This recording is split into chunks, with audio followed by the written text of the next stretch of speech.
Judge Eileen Cannon just denied Donald Trump's motion to dismiss the superseding indictment. Imagine a judge who's more unpredictable than a toddler on jelly beans. That's Judge Eileen Cannon, folks, now in the hot seat for her handling of Trump's Mar-a-Lago documents case. Is she channeling her inner Nixon-era drama, or just eyeing a sweet promotion if Trump makes a comeback? Imagine if the courtroom drama of the century collided with a plot twist straight out of a political thriller. Enter Judge Eileen Cannon, who's questioning the special counsel appointment in Trump's case, making legal scholars everywhere go, "Wait, what?" Flashback to 1974. Nixon's in hot water, and the Supreme Court says, "Yes, DOJ, you can have your special prosecutor." Fast forward to today, and the DOJ is trying to remind everyone of that historic moment, waving around the 28th Code of Federal Regulation 600 like it's their secret weapon. Judge Cannon suggested she is skeptical of the prosecutor's argument that Trump's comments could lead to violence. Judge Cannon, who's eyeballing the special counsel's appointment like it's a suspicious-looking casserole at a potluck. She's saying, "Are we sure this special counsel is legit?" Meanwhile, legal scholars everywhere are clutching their pearls. Enter the DOJ, brandishing the 28th Code of Federal Regulation 600.1 like it's the Constitution itself. Hold up, Judge. This rule lets the Attorney General appoint a special counsel whenever things get too hot in the kitchen. Former president put out a statement on Truth Social today saying, in part, "How can DOJ possibly charge me, who did nothing wrong when no other presidents were charged?" Although Judge Cannon isn't fully convinced, the DOJ is holding their ground, insisting that their special counsel is the paragon of independence. So, the drama continues, with Judge Cannon and the DOJ squaring off over the legitimacy of the special counsel's appointment. Will the DOJ's trusty regulation cape save the day, or will Judge Cannon find a chink in their armor? The DOJ's position is as clear as a bell.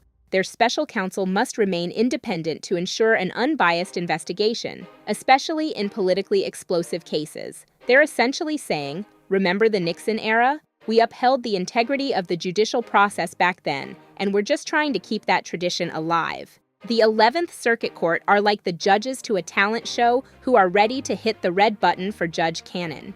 The 11th Circuit Court decides that Judge Cannon's courtroom antics are more Three Stooges than Perry Mason. They have a few tricks up their judicial robes. So, what could happen next? Here are the possible outcomes.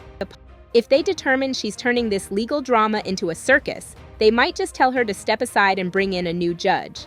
Think of it as the legal system's version of calling for a manager in a chaotic restaurant. Time to restore order and sanity.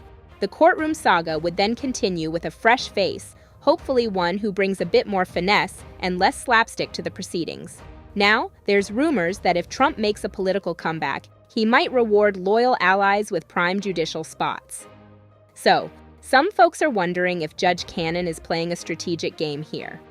Let's rewind to a time when disco ruled the airwaves, and the Watergate scandal was the headline of every newspaper. The thing that's so appalling to me is that the president, when this whole idea was suggested to him, didn't in righteous indignation rise up and say, "Get out of here, you're in the office of the President of the United States." Back then, the use of special prosecutors became a crucial tool for investigating presidential misconduct without DOJ interference. The public's trust in the judicial process as a delicate souffle, it can collapse at the slightest hint of political interference. The appointment of a special prosecutor acts like a master chef, stepping in to ensure the souffle rises perfectly. When people see an independent and impartial figure overseeing a case, especially one as contentious as Trump's, it helps put their minds at ease. They're reassured that the process isn't just fair, but also seen to be fair, which is crucial in maintaining trust. A special prosecutor is like the ultimate referee in a high-stakes game, blowing the whistle on any foul play and keeping the game honest. Their independence from the regular DOJ hierarchy means they aren't swayed by political winds, making them immune to the kind of interference that might make the public roll their eyes and say, "Here we go again." This impartial oversight helps reinforce the idea that justice isn't a game of favorites, but a rigorous, unbiased pursuit of truth. In high-profile cases involving figures like Trump, the stakes are even higher. The public is watching closely, and any hint of bias or undue influence can quickly erode confidence in the system. By appointing a special prosecutor, the justice system signals that it's serious about maintaining integrity and transparency. It's like adding a dash of credibility seasoning to the judicial process, ensuring that the final verdict is palatable to a public hungry for fairness. So, in the grand kitchen of justice, the special prosecutor is the seasoned chef who ensures that the judicial soufflé doesn't fall flat. Their presence is a crucial ingredient in maintaining public confidence, ensuring that the rule of law is upheld without a hint of favoritism or bias. There are new charges against the former president in the case of those classified documents at Mar-a-Lago. Part of these new allegations say that Trump directed his employee to delete surveillance video from Mar-a-Lago that the grand jury requested. Trump's involvement in various legal tangles, including the Mar-a-Lago documents case, has raised calls for special prosecutors to step in. The aim? To keep the investigations impartial, especially when political stakes are sky high. Special prosecutors are supposed to operate independently, free from the day-to-day meddling that might come from politically appointed officials. With Trump's history of controversial appointments and firings, remember the revolving door of White House staff? The need for a special prosecutor here is seen as vital to maintain the integrity of the investigation. Judge Cannon's handling of this case and her questioning of the special counsel's appointment has everyone on the edge of their seats. So, the speculation goes like this. If Judge Cannon is indeed eyeing a promotion and believes Trump might help her get it, she might be inclined to handle his case with kid gloves. This potential conflict of interest is exactly why the precedent of special prosecutors is so important. It's about ensuring that justice is served without any behind-the-scenes maneuvering. So, Judge Cannon's courtroom is turning into a legal soap opera, with plot twists and dramatic pauses that make everyone wonder if they're watching a trial or a telenovela.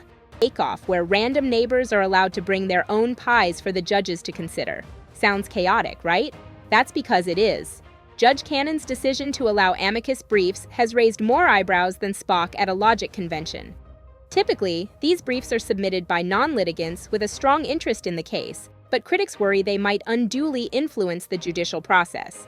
It's like opening the floodgates to a parade of unsolicited opinions in a case that should be decided strictly on legal merits.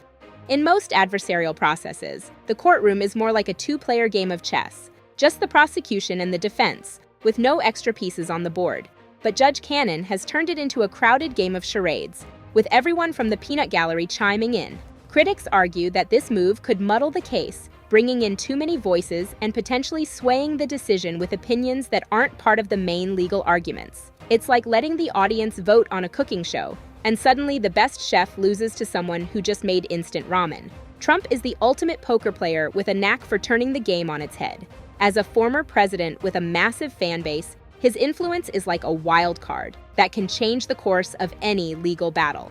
His political power is still strong, with endorsements that can make or break careers, and judges might feel the heat to play by his rules. And let's not forget the media circus that follows him. Every case becomes a headline-grabbing spectacle, making impartiality feel like finding a unicorn at a petting zoo. Trump's history of meddling in legal and political affairs adds another layer of chaos. He's like that player who keeps peeking at everyone's cards and making a fuss about the dealer. This potential for interference means we need a sturdy, independent referee to keep the game fair. As we wrap up our roller coaster ride through Judge Aileen Cannon's courtroom drama with the Mar-a-Lago documents, it's clear this case has more twists than a pretzel at a yoga retreat. The delays in quirky proceedings have legal experts scratching their heads like they're in a never-ending game of legal charades.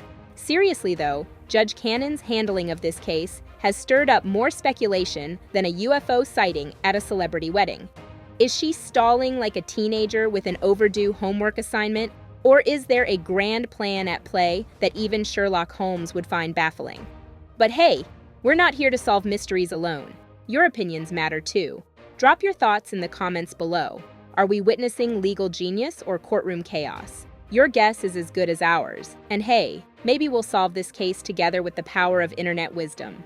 Thanks for watching, and remember, keep it legal, folks.